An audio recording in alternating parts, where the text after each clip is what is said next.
Happy Thanksgiving, everybody. Joe Wagner here. I want to share this lesson. It's my favorite lesson. It applies to absolutely everybody on Thanksgiving. And the lesson and the analogy is just like today, we're preparing our Thanksgiving dinner. We've got our main dishes. Each dish has its own recipe, and each recipe has its own ingredients. And this is my favorite analogy of the year because that's how life is, right? So we've got these different categories of our life. We got our family, we've got our finances, we got our relations, we've got our health and fitness. And I want to just remind you, as you're preparing food today, as you're watching others prepare food today, how intentionally it is done, right? You don't accidentally come out with the right turkey. You don't accidentally make the consistent family mashed potatoes that grandma used to make, right? That you use grandma's recipe. The green bean casserole does not just randomly come out how you want it to, and neither does our health, our relationships, our finances, and our family and our relationships, okay? Each one of these is its own dish, and you must be intentional about making it correctly. Now, life is tough in general because not only are you trying to make the dish correctly, but just like on Thanksgiving, you want to time the dishes out so that the feast actually comes out and is all warm. You don't need your green bean casserole cold as the turkey's coming out hot, right? So there's all these moving pieces and ingredients and recipes, and life is the exact same way. In this video, I want to just break down what I believe is more the ingredients and the recipe for these dishes to come out how they're supposed to. I'm going to start over here with health, right? Health, fitness. Here are the ingredients that I would consider the right recipe for health and fitness. So I've listed your diet. What you intake, what you fuel your body with is going to affect not just the body and the recovery, but it's going to affect you up here. It's going to affect your mental health, your energy levels, and how good you feel. Workouts. Obviously going to the gym. You've got to do something to the muscles to make them respond, right? Your muscles don't just grow. You have to trigger the growth. You have to tear them. You have to go to work. You have to go run. You've got to go do your workouts. You've got to rest to allow your body to recover. This is something I used to struggle with. I now get anywhere from 6 to 8 hours of sleep. You need at least 7 to 8 hours of sleep, they say, for your body to truly recover. It's a part of the recipe, right? Fasting. If you haven't gotten into fasting, I encourage you to go at least research it, okay? You can do intermittent fasting, which is extremely, extremely good for you, or you can do extended fasting where you go past 24 hours. All of them have massive benefits to the dish that we're trying to create the best version of, which is your health. Fasting is something I consider that you checking out. And then consistency. Okay, you need to be consistent. Nobody goes to the gym and comes out fit. Just like you don't eat one Big Mac at McDonald's and turn out fat, right? It takes consistency. It takes the compound effect of time for you to actually get the result. But if you're applying all those ingredients, the dish of health and fitness in your life is probably going to come out how you want it to. Next one, relationships. So important. Whether you have kids, whether you're dating, your boyfriend, girlfriend, or whether you're married, or even with your coworkers, or just people in general, relationships. But I want to focus more on the people that you're close with. So what are the ingredients to the dish of relationships? I think on this one, you could probably name 1,000. And there's a great book I actually want to encourage you to read. It's called The 5 Love Languages. In particularly for marriages, but even just relationships in general, that book will give you a massive recipe for a successful relationship life, okay? But here's a couple that I'm just going to throw up there.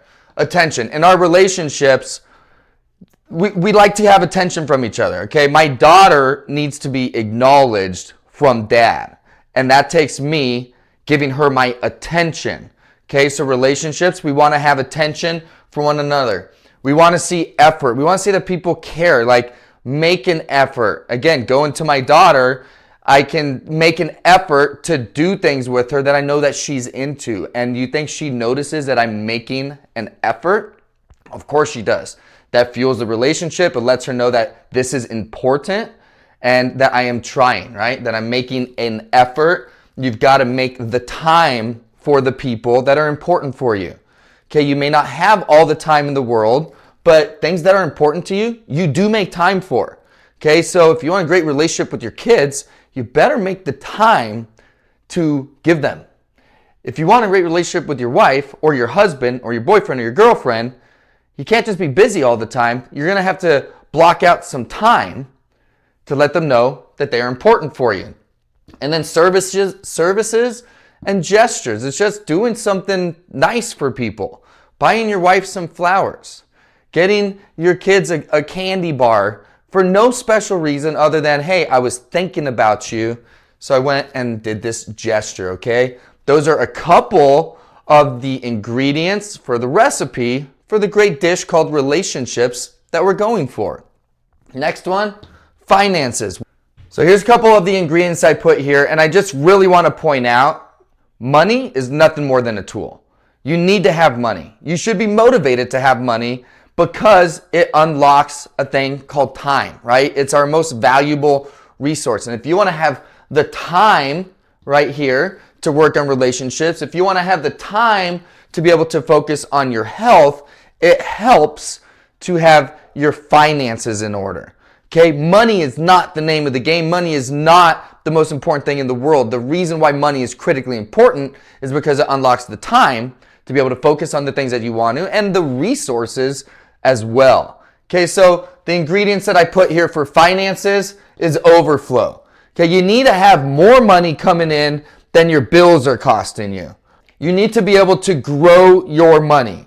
Okay, so you need to be investing it. You need to be doing something so that it's getting bigger on an annual basis or even a monthly basis, or in my industry, on a daily basis. Your income is growing. If you just have a job, getting a salary, and you have nothing overflowing to invest, that's a scary situation long term. If you want this amazing dish of finances, like our mashed potatoes, right? If we want it to come out correctly, we need to have it growing, which means we need to have control of the ability to make more of it.